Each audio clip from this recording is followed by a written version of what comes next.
오늘 아침 반찬에서 메르스 4차 감염과 메르스 대책 무엇이 문제인지 두 분 모시고 말씀 나눠보도록 하겠습니다. 네, 박상병 시사평론가 최진영 변호사 어서 오세요. 네, 안녕하십니까. 네, 안녕하세요. 네. 자, 메르스의 국내 감염자가 급증하면서 이 중동에서 나타나던 메르스의 양상이 아닌 것 같다. 우리나라로 들어오면서 한국형 메르스로 바뀐 거 아니냐라는 추측들도 나오고 있습니다. 이 부분에 대해서 어떻게 생각을 하시나요? 이제 이 전문가들 얘기를 들어보면 보통 바이러스는요. 예.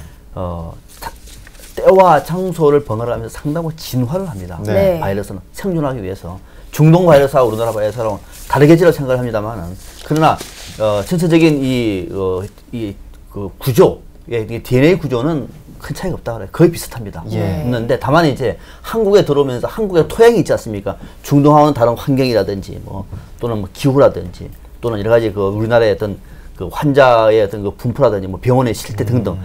그에 따라서 조금 다른 경향이 나타나요. 그러니까 중동의 경우와 한국의 경우는 바이러스는 똑같은 거나 예. 사실상 똑같지만은 나타나는 증상은 좀 다른 게 있습니다. 그거를 지금 자료를 준비했는데 한번 보시겠습니까? 네. 자, 중동의 메르스와 한국의 메르스 다른 점. 첫 번째를 보면 2m 1시간 되어 있죠. 보통 우리가 알 때 메르스가 비말 전파, 그러니까는 작은 이 물방울처럼 네. 침에서 튀어나가는 예. 전파로 인해서 2m 이내에서 1시간 이상 노출되면 된다. 네. 근데 우리나라에는 2m가 아니라 3m 그 이상도 됐어요. 예. 네. 그러니까 기존에 2m 1시간이 깨지고 있다. 이렇게 보시면 될 것 같고요. 또 하나가 대부분 고령자, 오른쪽에 나와야죠. 고령자라고 그랬습니다. 예, 처음에 그런 얘기 있었어요. 그런데 이번에 확진자 150명까지, 그러니까 중앙메르스관리대책본부가 15일 날 예. 발표한 자료를 보면은 확진자 150명 가운데 50세 미만이 56명이에요. 50세 미만이. 이 정도 되면은 젊은 층도 발생할 수 있는 것이고, 예. 아직까지 지금 이제 초등학생도 예. 아마 오늘 내일 발표가 나겠습니다만 네. 지켜볼 대목이고요. 예. 그래서 기존의 메르스는 50세 이상의 고령자에게 주로 발생한다라고 하는 통설이 우리나라에서는 깨졌다. 또 하나 있습니다. 전파력과 관련해서도 당초에서는 그렇게 세지 않다. 예. 쉽게 말하면 감염자 한 명이 전파할 수 있는 감염자의 숫자가 중동에서는 0.6에서 0.8, 그러니까 한 명이 채 안 됐어요. 네. 그렇죠. 그 정도밖에 안 된다 그러는데 우리나라에 와서는 이건 전혀 달라졌어요. 국내 첫 환자 30명을 감염시켰습니다. 네. 30명. 또 2차 확진을 일으킨 14번 환자 있지 않습니까? 삼성 서울병원에서 여기서도 70명 넘게 감염을 시켰어요. 예. 그러니까 중동하고는 비교가 안 될 만큼 우리나라에서는 전파력이 굉장히 높은 거죠. 네. 이것도 중동의 메르스와 한국의 메르스는 다르다 이렇게 보시면 될 것 같고요. 또 하나 최대 이제 잠복기 논란도 보통 이제 2주 정도로 되어 있는데 아직 우리나라에서는 2주 이상 나오지는 아직 않았습니다만 그렇죠. 예. 지금 상황에서 보면은 2주 이상이 될 가능성도 있어 보여요. 이것도 대한민국에 와서는 잠복기가 최대 2주가 깨지는 것이 아니냐라고 하는 얘기가 있습니다만 아직 이거는 확진된 건 아닙니다. 네. 그런 네. 어떤 전망까지 좀 예. 함께 넣으면서 중동의 메르스와 한국의 메르스는 이런 점에서 좀 차이가 난다. 이렇게 전문가들은 얘기를 하고 있습니다. 예. 네. 그렇군요. 이런 가운데 또 어제 신규 메르스 환자 5명 중에 3명이 4차 감염자로 확인이 됐습니다. 첫 4차 감염 사례가 나온 지 사흘 만에 5명으로 늘어난 셈인데요. 공기로 인한 전파 가능성은 전혀 없는 건가요?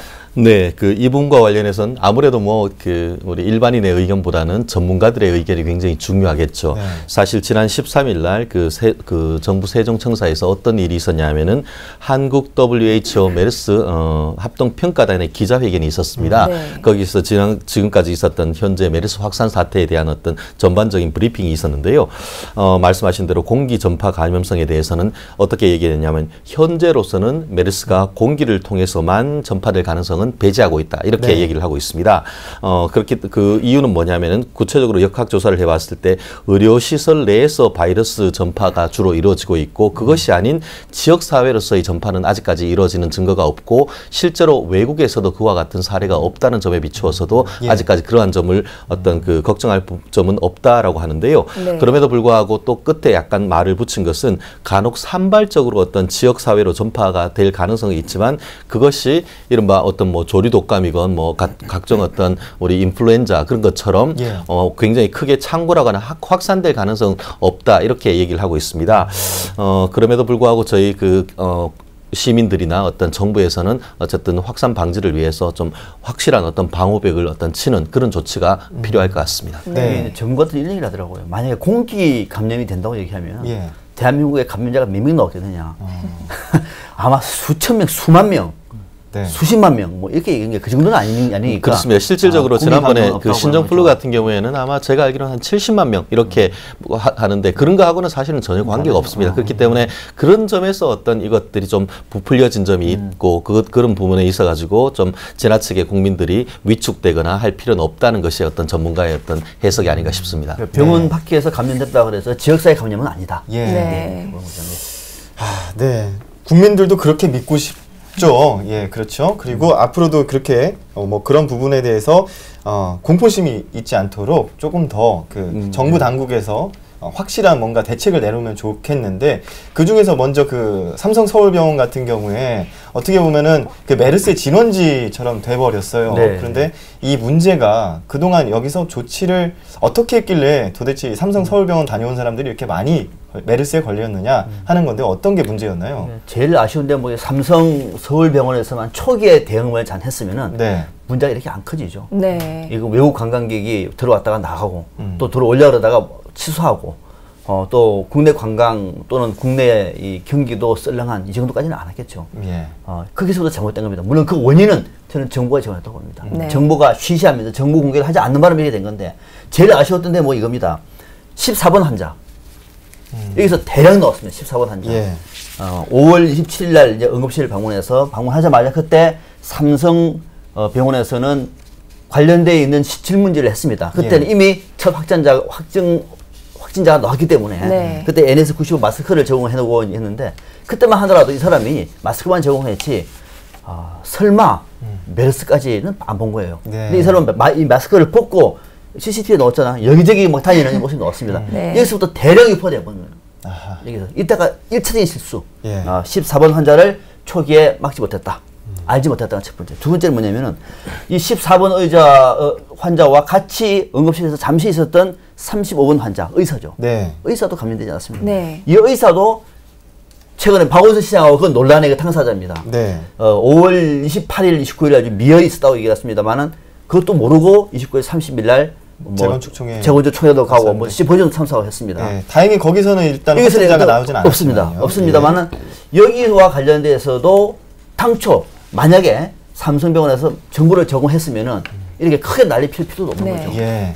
그렇지 않습니까? 그죠? 그렇죠. 그러면 본인도 그렇나? 하면서 오히려 더 자가격리라든지 다른 조치를 취했을 텐데 쉬쉬하는 밤에 아무도 모르고 예. 그러다 보니까 뒤에 35번 환자 쭉 나오다 보니 깜짝 놀라가지고 막 공개를 해버린 겁니다. 이 대목도 아쉬운 대목이고 또 하나 최근에 드러난 거 137번 예. 삼성병원에서 삼성서울병원에서 환자를 이송하는 비정규직 네. 네. 비정규직에 눈물을 하고 그러지 않습니까? 예. 이거 아마 환자를 이송하는 과정 속에서 본인은 아파도 참았던 것 같아요. 얘기를 들어보니까 안타까워요. 6월 2일 날부터 몸이 안 좋았는데 네. 비정규직은 아파서 들어오면은 아예 집에서 계속 쉬라 그러잖아요. 그렇죠. 그러다 보니까 10일까지 9일 정도까지 참으면서 일을 하면서 환자들과 또는 주변에서 만난 거예요. 여기가 또 새로 또 진원지가 되고 있어요. 그렇죠. 이것도 삼성에서 하는 얘기는 뭐냐면은 비정규직에서 격리될 생각도 안 됐어요. 이 부분도 놓쳐버린 겁니다.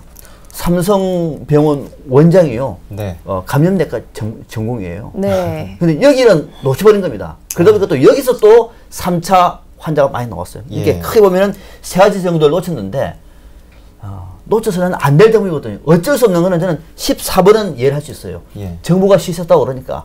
그러나, 35번 의사의 그 어떤 동선이라든지 137번 환자에 대해서 처음에 조치를 못한 거 이거는 아무리 비판을 받아도 할 말이 없는 대목이고 특히 137번과 관련해서는 며칠 전에 삼성 원장이 사과를 하지 않았습니까? 네. 그 대목이 아쉬운 대목이라고 봐야 되겠습니다. 네. 네, 말씀하신 대로 삼성서울병원이 지난 토요일에 대국민 사과를 발표를 하고 일부 병동을 폐쇄하기로 결정을 했는데요. 과연 이런 결정이 3, 4차 유행을 막는데 충분한 조치가 될 것인지 어떻게 보시나요? 그렇습니다. 사실 이번 사태 같은 경우에는 특히 재계에서는 관리의 삼성이다. 뭐 이런 얘기가 있었는데 이와 네. 같은 어떤 삼성의 명성에 상당히 큰 오명을 끼친 사건이라고 볼 수 네. 있는데요. 사실 이 부분과 관련해서는 어떤 정부에 대한 비판도 상당히 있는 것도 사실입니다. 아시다시피 다른 병원 같은 경우에는 적극적인 행정 조치를 했음에도 불구하고 삼성 서울병원 같은 경우에는 어떤 그런 환자 컨트롤이나 이런 거에 대해서 병원 자체의 어떤 영향에 맡겨놨다는 그런 얘기가 있었는데 결론적으로 이제 그 우리 송재은 그 원장이란 분이 송재훈 원장이란 분이 아마 그 사과를 하면서 신규 환자에 관한 어떤 외래 환자라든가 신규 수술 이와 같은 또 응급실 같은 거를 24일까지 지금 일부 폐쇄한다라고 했던 것 같습니다. 사실 이 부분에 대해서는 어떤 국민의 안전을 고려하기 위해서 어떤 비교적 그래도 늦었지만 적절한 조치다라고 하는 그런 평가가 있는 반면에 실질적으로 하루에 한 8,000명 내지 8,500명 이상이 평균적으로 내왕하는 그런 병원인데 일방적으로 중단하는 것이 과연 맞느냐 하는 그런 어떤 비판도 있습니다. 그럼에도 불구하고 지금 현재는 지금 어떤 그 지역사회 감염에 대한 우려까지 그 생각하고 있는 그런 시점이라고 한다고 하면은 지금 이와 같은 조치는 나름대로 의미 있는 것이고 아마 이와 같은 그 삼성병원이 조치를 해서 지금 일부 언론 같은 경우에 거의 1,000억 원 이상의 손실이 생길 수도 있다라고 하지만 말씀드렸듯이 경제적 손실을 넘어서 지금 현재 어떤 우리나라의 상황을 생각한다고 하면은 이 또한 이것보다 조금 더 엄격한 조치를 해야 되지 않느냐 하는 그런 비판도 있습니다. 근데 어쨌든 이 상황에서는 어떤 나름대로 전문가들의 어떤 판단 그 의견을 받아서 했는 조치이기 때문에 일단 그와 같은 조치는 믿어보고 앞으로 어떤 그 좀 증세가 확산되는 추세나 이런 것을 보면서 정상화할 수도 있고 더 큰 조치를 해야 할 필요도 고려를 하고 있어야 된다고 생각을 합니다. 네. 4차 감염자가 나오면서 지역사회에 대해서 전파가 되는 거 아니냐라는 그 우려가 더 커지고 있다는 거죠. 근데 그 원인 중에 하나가 감염자들이 감염 사실을 모르고서 병원들을 계속 옮겨 다니면서 어떻게 보면은 지금 그 감염을 키우고 있다는 거죠. 네. 다른 병원에서 감염의 진원지가 될 수 있는 그런 이유는 없을까요? 저는 이유는 있다고 봐요. 딱히 뭐 A, B 병에도 말하기 어렵습니다만은, 그러니까 감염자가 감염 사실을 모르는 경우는 있을 수 있는 거거든요. 처음에는 고통이 없고 아무 모르니까 한참 지나다 보니까는 기침이 심하고 뭐 가래가 나오고 열이 높아지면은 메르스 아닌가 의심할 수가 있으나 처음에는 모른단 말입니다. 또 잠깐 있으면은 열이 나는데 조금 몸이 좀 안 좋은 이렇게 생각할 텐데 이제 이런 환자들 경우에는 당초 이제 정부나 또는 서울시에서 연락을 해가지고 이를테면 메르스에 노출됐다라고 얘기하면 알 텐데 그렇지 않은 경우도 있어요. 또 그런 경우는 이 병원 저 병원 따를 수밖에 없는 거죠. 그렇죠. 그런 경우가 문제인데, 자, 이럴 경우에는 만약에 이를테면 건국대병원 같은 경우 당초에는 경유병원이라고 하는데 확진자가 나왔습니다. 여기는 나왔습니다. 그러니까 여기서 그러면 대량 유포될 수 있을 만큼 근거가 되느냐? 그거는 저는 아닐 거로 봐요. 대부분 지금 나오는 4차 감염자도 2차 감염자와 연계고리가 다 만들어져 있습니다. 그러니까 딴 데서 만들어져 그 병원에서 새로 생성된 것이 아니고 삼성의료원에서 갔던 것이 거기서 다시 3차로 전염돼가지고 3차에서 또 4차로 연결되는 거거든요. 그러니까 대부분의 원래는 삼성 서울병원이에요. 그렇기 때문에 다른 어떤 그 병원에서 대량 확산될 가능성이 아직 많지는 않으나 또 우리가 예상하는 것과는 전혀 다른 방식으로 만약에 정말로 중증 환자가 우리가 모르는 병원에 있어가지고 거기서 확진자가 여러 사람들 만나고 다녔다. 그러면은 제2의 삼성 서울병원이 될 수도 있는 대목이죠. 아직까지 거기까지는 아닌 것 같다. 그래서 어떻게 보면 정부가 아마 이번 주가 고비라고 하는 것도 그런 것 같은데, 뭐 아침부터 보니까 대구에서도 또 확진자가 또 나왔다고 해요. 처음으로. 이런 데 보면은 아직까지는 경계하는 마음을 늦출 수는 없으나 제2의 삼성병원이 몇 군데 더 넣을 가능성은 아직 높지 않다고 보는 것이 맞을 것 같아요. 법률적인 측면에서 잠깐 코멘트를 해드리면 이른바 환자 엑소더스가 있을 가능성이 있다 얘기를 하고 있죠. 삼성병원에 있던 입원 환자들이 본인들이 원하면 다른 병원으로 지금 이송을 해주겠다라고 하는데 실제로 인근에 있는 대형 병원들 같은 경우에는 1차적인 가장 중요한 것은 본인들 병원에 있는 환자지만 그래도 삼성병원에서 오는 분들을 막지는 않겠다 이런 얘기를 하지만 실제 좀 작은 병원 같은 경우에는 사실상 이와 같은 것을 거부하고 있는 케이스가 많다고 합니다. 아시다시피 지금 그 의료법이라든가 응급의료법에 보면은 정당한 이유 없이 거부한 경우에는 처벌할 수 있도록 있는데 과연 이와 같은 그 메르스가 접촉했을 우려가 있는 사람들에 대해서 거부하는 것이 과연 정당한 이유가 있는지 여부에 대해서는 앞으로 어떤 법적 문제가 발생할 수도 있겠는데 어떤 의료인들이 어떤 그런 객관적 데이터와 근거를 해서 이와 같은 의사를 최대한 어떤 수용할 수 있는 그런 어떤 시스템을 만들고 스크린 어떤 제도만 만든다고 하면은 이와 같은 어떤 국민들의 불안이 좀 해소할 수 있지 않을까 싶습니다. 네. 그 보라매 병원과 원자력 병원도 응급실을 폐쇄했잖아요. 병원들이 계속 이렇게 병동을 폐쇄하게 되면 환자들이 또 제때 치료를 받지 못해서 2차 피해가 발생할 수도 있을 것 같다는 생각이 들어요. 이 문제는 또 어떻게 보십니까? 네, 그렇습니다. 그 보라매 병원과 원자력 병원 같은 경우에도 그 제가 조사를 해봤더니만 모두 다 그 삼성병원에서 어떤 그 감염 그 접촉했을 가능성 있는 분들이 네. 이 병원을 이렇게 이동을 해와서 네. 문제가 되는데요.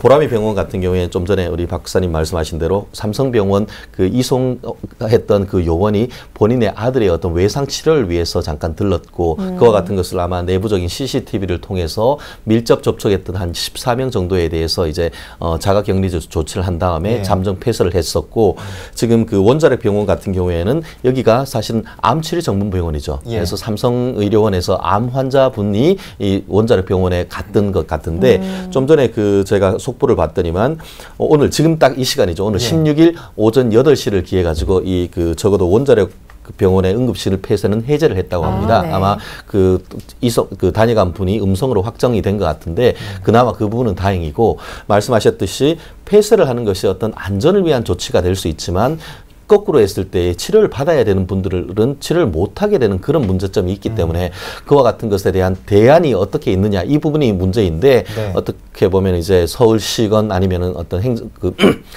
보건복지부 간에 대체 인력을 투입하든지 해서 이 부분이 어떤 특히 응급 환자들에 대한 어떤 치료의 사각지대가 없도록 행정적인 조치와 지원을 해줘야 될 시점이 아닌가 생각을 합니다. 네. 자, 이 메르스가 이렇게 급속도로 퍼질 수 있었던 이유가 무엇일까? 그래서 박원순 서울시장이 메르스 확산을 막기 위해서 보건복지부와 삼성서울병원에 제의를 했죠. 그 공동특별조사단 꾸리자. 어떤 역할을 할 수 있는 걸까요, 여기서? 이제 좀 늦었죠, 사실은. 네. 빨리 했어야 됩니다. 빨리 했다고 하고 하면 이 정도까지는 크게 확산이 안 됐을 텐데. 그러니까 박원순 시장이 고민하고 있는데 제일 중요한 것은 뭐냐면 관리 대응책의 효율화예요. 예. 보건복지부 따로 하고 삼성병원 따로 하고 서울시 따로 하면은 인력만 복잡할 뿐만 아니라 또 정보 공유도 잘 안 돼요. 이 과정이 혼선이 생기면 결국은 서로가 책임을 미루는 이런 모습은 최악의 상황인 만큼 예. 이번 기회에 정부와 또 서울시와 삼성병원이 함께 3자가 공동으로 조사를 하자. 그러면은 관리 체계와 대응 체계를 효율화시키고 정보도 공유할 수 있다는 측면 하나. 이건 맞는 얘기죠. 또 하나가 뭐냐면 이렇게 함으로 인해 가지고 국민들이 볼 때는 정부에 대한 신뢰를 제고시킬 수가 있는 거예요. 그러니까 같은 입장으로 발표를 하는 거죠. 예. 그러니까 관련되어 있는 주체들이 공동으로 어떤 사안에 대해서 공동 대응을 한다고 하는 것이 만약에 국민들에게 전달되면은 결국은 여기서 나오는 메시지라든지 정보를 다 믿지 않겠습니까? 네. 이것이 지금의 국민들이 메르스에 대한 어떤 고강도 공포심을 줄이는 도움이 되는 거죠. 박원순 씨가 고민이 크게 있습니다. 그러나 전체적으로 너무 늦었고요. 예. 너무 늦었고 또 물론 앞으로 또 실시를 이제 하겠습니다만은 이 문제를 바로 처음부터 정부가 조치를 취했다. 또는 박원순 시장이 제의하지 않더라도 삼성병원에서 먼저 했다고 얘기하면 여기까지 안 왔죠. 처음에는 다 따로따로 움직였습니다. 네. 그러다 보니까는 정부 얘기 따로 삼성병원 시시 서울시 뒤늦게 깜짝 놀라는 이런 상황이었거든요. 박원순 시장은 좀 늦었지만 이것도 또 만시지탄 뭐 이렇게 봐야 되겠습니다. 네. 이런 가운데 또 박 시장이요, 이 메르스 관련 허위사실 유포 혐의로 의료단체인 의료혁신투쟁위원회로부터 고발을 당했습니다. 검찰이 사건에 대한 수사에 착수한다고 밝혔는데요. 어떻게 된 일인가요? 네, 그렇습니다. 다들 잘 아시다시피 지난 6월 4일 날 밤 그 10시쯤 해서 박원순 시장님이 긴급 기자회견을 했었습니다. 네, 그렇죠. 그렇게 하면서 했던 핵심이 뭐냐면은 삼성서울병원 의사가 어떤 그 메르스 의심 증상이 나옴에도 불구하고 환자를 진료를 했고 또 그 무렵에 한 1,500명 넘는 어떤 행사에도 참석을 해서 어떤 확산 가능성이 상당히 높다라는 취지로 하면서 예. 그와 함께 이제 정부의 정보 공개 같은 것들을 촉구했던 기자를 했는 것이었습니다. 네. 아마 아시다시피 그 다음 날 바로 대상이 됐던 그 삼성병원 의사 같은 경우에는 각종 언론에 그렇죠. 사실이 아니다. 그렇죠. 박원순 예. 시장이 뭐 진실이 아닌 것을 얘기를 하고 있다고 강력히 반발을 했었는데요. 말씀하신 대로 의료혁신투쟁위원회라는 데서 이와 같은 그것에 대해서 허위사실 유포에 의한 명예훼손으로 고발을 했다라고 합니다. 이 단체 같은 경우에는 그 설립 목표가 의료진의 권리를 확보를 하는 것을 목표로 한다고 하는데요. 네.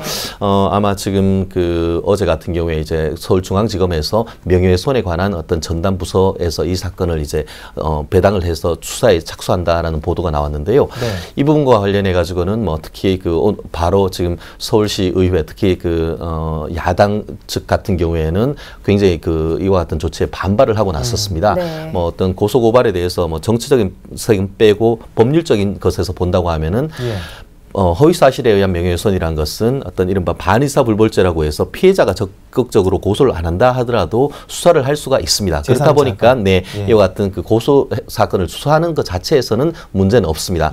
그런데 이 사건 결론에 대해서 법률적으로 봤을 때는 아마 박원순 시장님이 아마 그 관련되는 자료를 보건복지부에서 받아서 그것을 검토한 다음에 발표를 했기 때문에 과연 이것이 허위인지 여부가 사실 딱 떨어지게 하진 않습니다. 그렇기 때문에 과연 이것이 허위인지 여부를 밝혀야 되는 것이고 설령 그게 진실이라고 한다면 문제가 안 될 거고 설령 일부 사실과 다른 점이 있을지 모르지만 어떤 정부가 제공해놓은 자료를 믿고 발표를 했는 것이기 때문에 그 사실이 진실이라고 믿었는데 상당한 이유가 있다라고 한다고 하면은 명예훼손죄는 성립되지 아니한다라고 판단될 가능성이 상당히 클 것인데 아마 그렇다 하더라도 이것을 수사하는 과정에서 어떤 박원순 시장이 어떤 정치적인 타격을 입을 가능성이 있기 때문에 이러한 점에 대해서도 어떤 앞으로의 수사 결과를 좀 지켜봐야 될 것 같습니다. 네, 근데 메르스가 아직 확산되고 있는 시점에서 이런 얘기가 나오니까 시민의 한 사람으로서는 좀 한숨이 나오더라고요. 그런 부분에 대해서 이 고발한 의료혁신투쟁위원회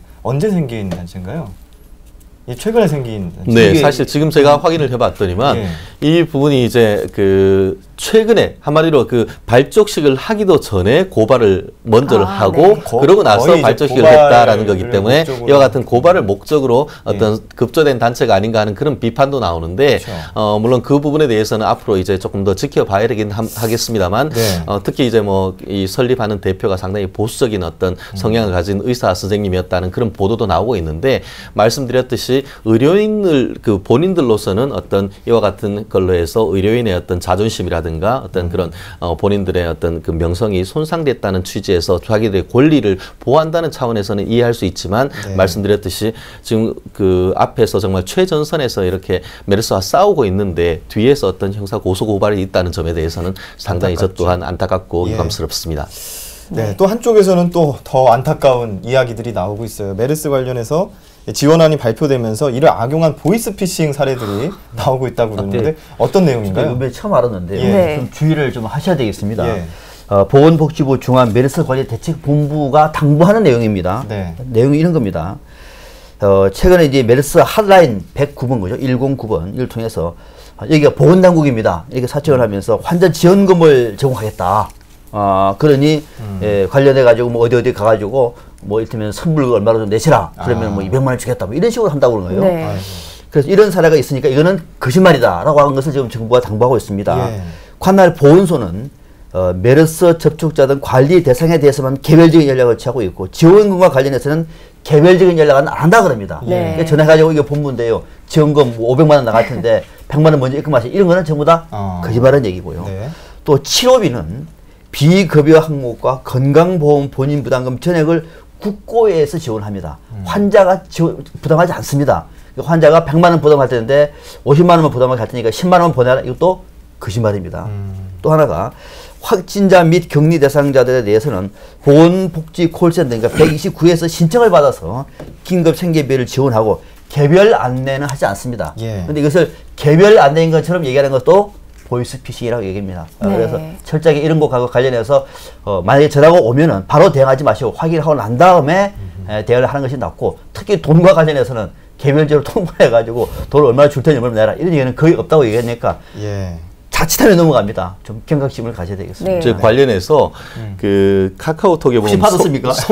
카카오톡에 보면 서울시와 카카오톡 친구를 맺으면은 관련되는 이와 같은 정보들을 계속 보내줍니다. 그렇기 때문에 이 방송 보시는 분들은 한번 카카오톡에서 서울시 관련하면 좋은 정보도 오고 가끔씩 이쁜 이모티콘도 공짜로 줍니다. 한번 이용해 보면 좋겠습니다. 플러스 친구로 서울시를 친구로 등록하자. 좋은 정보. 정말 보이스피싱계는 재빨리 머리가 돌아가요. 돌아가는 것 같아요.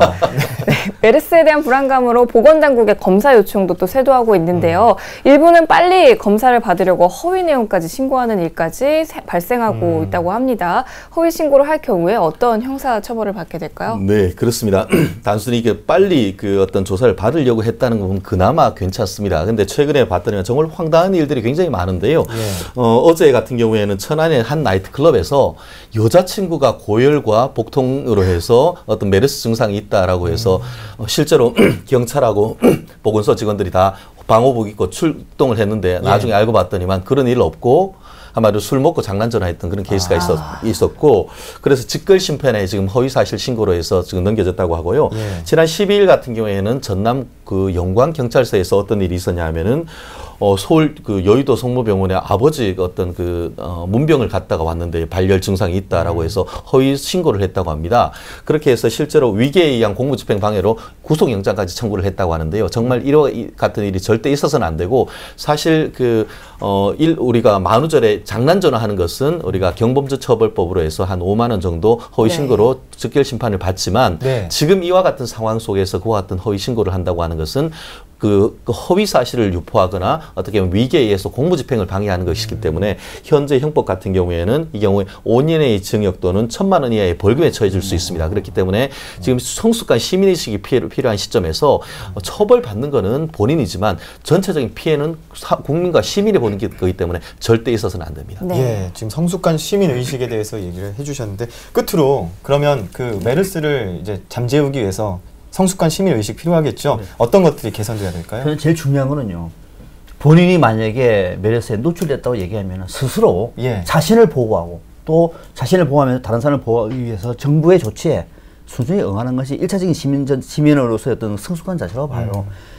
자가격리하면 자가격리를 좀 받아주고 또 치료를 받으면 치료를 받는 것이지 그걸 숨기고 이 병원 저 병원 다닌다든지 또는 무슨 뭐 폭력을 행사한다는 그런 얘기도 나오고 이거는 정말로 우리 사회에서 더 이들을 크게 만들기 때문에 설사 좀 답답하다고 하더라도 이런 문제만큼은 정부와 함께 움직이는 것이 가장 빨리 이 문제를 극복할 수 있는 건강한 시민사회, 시민의 어떤 성숙한 의식이 아니겠느냐 이렇게 생각합니다.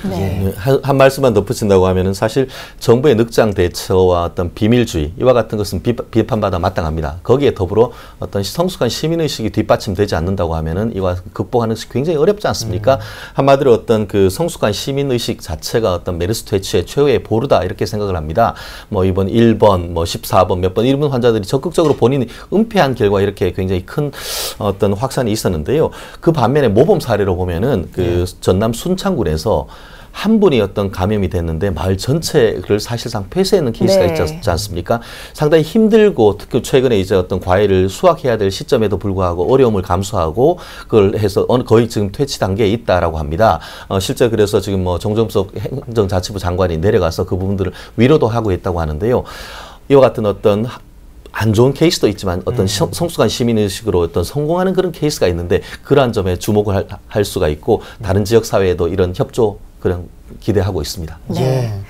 말씀 고맙습니다. 화요일 아침 만찬 메르스와 관련된 여러 사안들을 얘기를 해봤는데요. 박상병 시사평론가 최진영 변호사와 함께했습니다. 오늘 도움 말씀 감사합니다.